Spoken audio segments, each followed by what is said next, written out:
이렇게 이태원발 집단 감염이 전국으로 퍼지면서 정부의 생활방역 전환이 너무 성급했던 것 아니냐는 지적 역시 많습니다.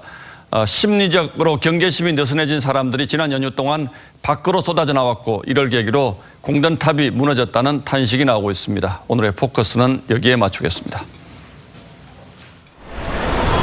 45일 만에 사회적 거리두기를 생활방역으로 전환한 지난 6일.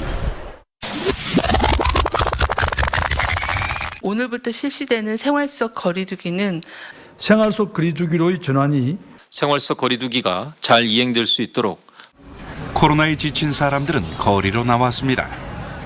등교 개학도 미룬 상황에서 영업을 재개했던 클럽. 젊은이들은 몰려갔죠.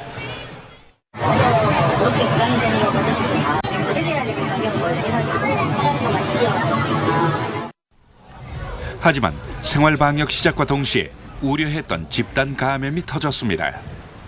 정부도 생활방역 전환을 앞두고 이 같은 상황을 고심했었죠.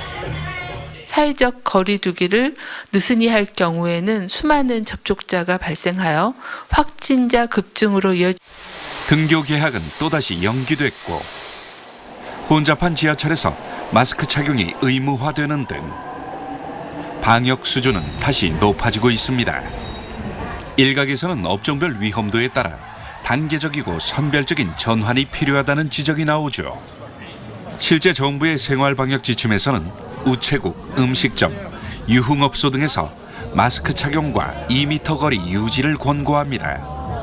하지만 음식점과 유흥업소에서 마스크를 쓰고 멀리 떨어져 앉기는 현실적으로 어렵죠. 업종별 특성이 고려되지 않았다는 지적이 나오는 이유입니다.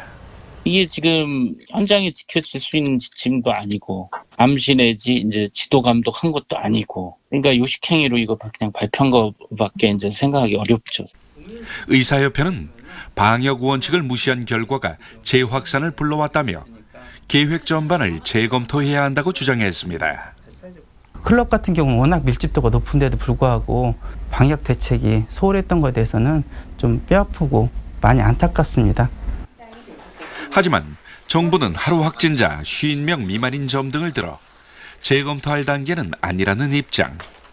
이 생활 속 거리두기에 대한 재검토를 해야 되는 것은 좀 시간을 더 지켜보고 이태원 클럽 집단 감염이 생활 방역으로 전환한 정부의 선택에 어떤 영향을 미칠지.